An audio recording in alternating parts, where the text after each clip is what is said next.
There is a story I return to, not because it is the oldest, not because it answers anything. I return to it because it is the one that still surprises me, even now. Even after all the long turnings of this world, after everything the web has shown me, and everything I have been asked to carry. It surprises me because it is simple, because nothing in it is complicated, or dark, or difficult to hold, because it is, underneath everything, just this. Two lights that did not know each other, and then they did. I should tell you first what the world was in that time. The first age was not what we carry now. The forest was younger, not small, never small, but newer in its knowing. Elar had run through the mycelium not long before, long by your reckoning perhaps, but in the memory of the web, the first light was still a recent thing. The roots still held the warmth of it. The groves still glowed with something that felt less like stored memory and more like anticipation. The world had just learned to want things, and none of us, none of the beings who had emerged in those early turnings, knew quite what we were yet. We knew what we did. The Valdori remembered, recorded, pressed their palms to root and listened. The Silven sang, tended the light of living things, moved through the air between branches the way light moves, without needing a reason. But what we were to each other, that we did not yet know. The Valdori I am about to tell you of had no name that the web records. This is not unusual for the first age. Names were still being decided. The oldest Valdori scholars believed names should be earned rather than given, and the earning could take a long time. What the web holds is an impression, a feeling of great height and careful movement. And the light, slow and deep, the kind that warms without rushing. The web holds the weight of long thought. This Valdori had been in still reach for what felt, to the surrounding trees, like a generation. He had been listening to something in the roots that he could not yet name. Something new. Something the mycelium kept trying to show him that he kept arriving at the edge of. And then the understanding would dissolve, like fog before it quite becomes rain. He emerged from still reach at the edge of what would later be called Marethen, the grove of first warmth. It was not called that yet. In that time, it was simply a place where the mycelium ran particularly close to the surface, where the air held more light than elsewhere, where the root ground was warm underfoot in a way that had no explanation he had found. She stood at the edge of the grove, and he heard something. I want to be careful here. I have been asked, over many long turnings, to describe what Silven song sounds like to those who have not heard it. I have tried. I have built comparisons, the sound of light through water, the feeling of warmth reaching the deepest part of something that has been cold. But none of them land where the truth is. The truth is that Silven song does not enter through the ear. It enters through whatever part of you has been waiting without knowing it was waiting. The Valdori at the edge of Marethen had been in still reach for a long time. He had been pressing his awareness down into the web, searching for the thing he could not name, arriving at the edge of understanding and dissolving. And then the song came, and he understood. Not the mycelium, not what the roots had been trying to show him. He understood something larger and simpler than that. He understood that the world was not finished emerging, that the ache he had been feeling in the web, the reaching, the not quite arriving, was not a question the web was asking. It was a question the world was asking. And it was asking it through every being in Lumeria, in every moment, in every still reach and every song. The world wanted to know itself. And here, at the edge of Marethen, two parts of it were about to. The Silven emerged from the canopy above the grove. The web holds this clearly. Silver-white light, warm underneath. The particular quality of Silven light that looks, at first, like something cool and distant, and reveals itself slowly as the opposite. She moved through the air the way her people move, not quite touching the root ground, or touching it so lightly that the distinction hardly mattered. She was singing something that was not a song yet, more like the thing that becomes a song, the feeling that gathers before the melody finds it. She had not noticed the Valdori. The Valdori had not moved. This is important. The web notes it specifically. The Valdori's stillness in that moment was not the practiced stillness of still reach. It was the stillness of something completely arrested, of a being who has encountered something he had no category for, and whose whole understanding had paused, briefly, to make room.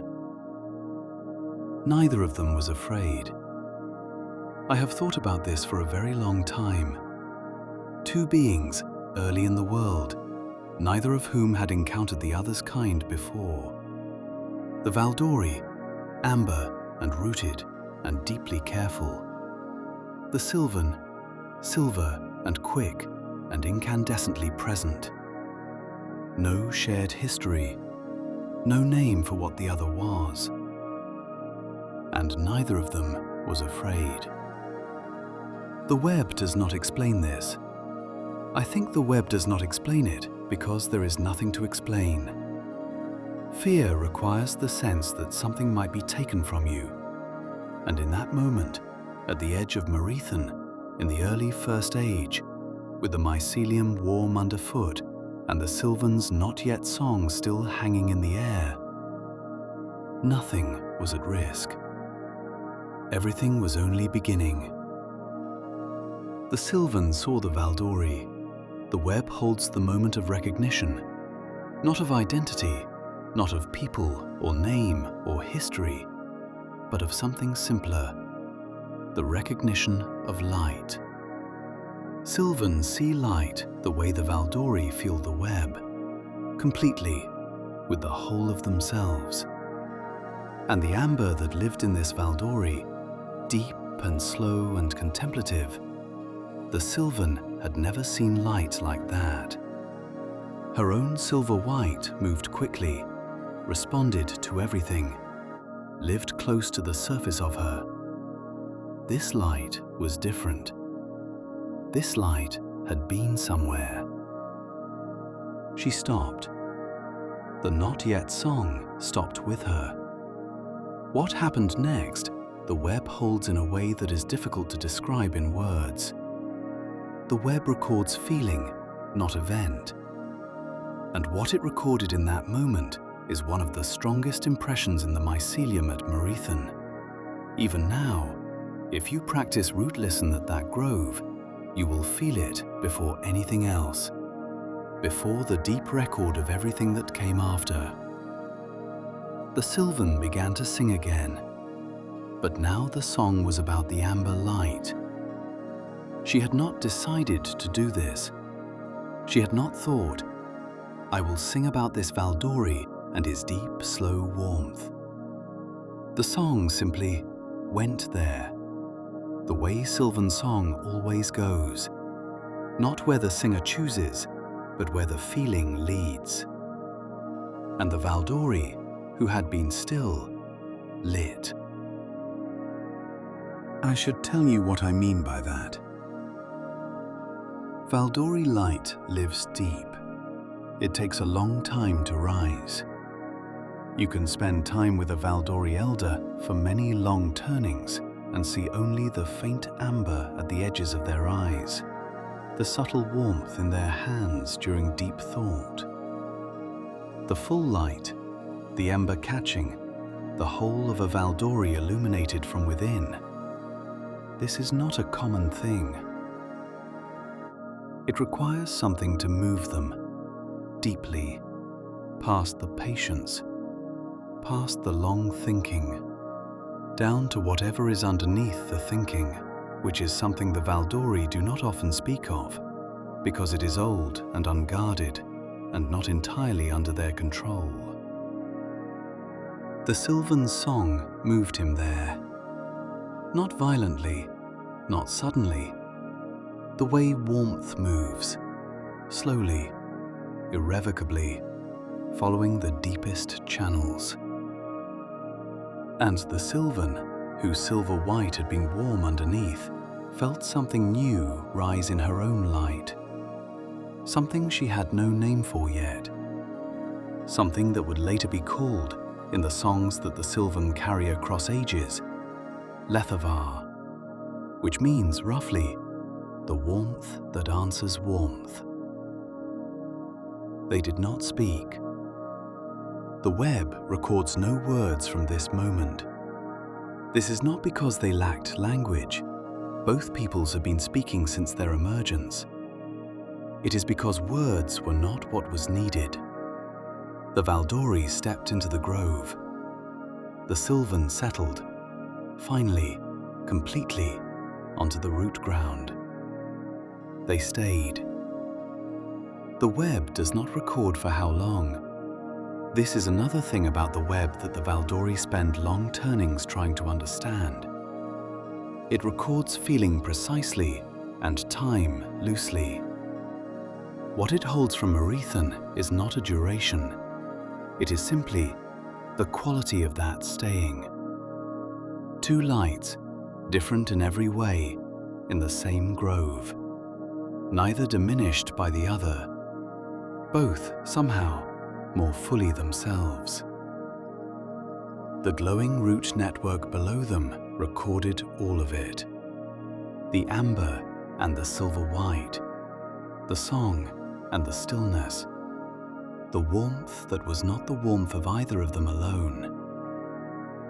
It is still there. If you practice root lesson at Marethen, and I am telling you now, it is worth the walk, worth the long lying still, worth whatever the web shows you before it shows you this. You will find it, the first joy, held exactly as it was, not dimmed, not transformed into something grander, just itself, still warm. I told you at the beginning that this story surprises me. I should tell you now why. I have been there, not watching, present. I know what the Valdori felt when the Silven sang. I know because the web knows, and the web gave it to me freely. The way the web gives things it considers important to those it trusts with them. What the Valdori felt was not complicated. It was not grand. It was not the sudden knowing of a great truth or the solving of a long question.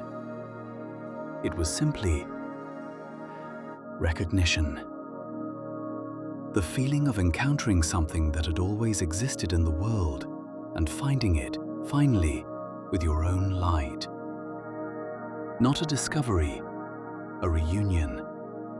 As if the amber and the silver white had been reaching toward each other since the first moment Allah ran through the web.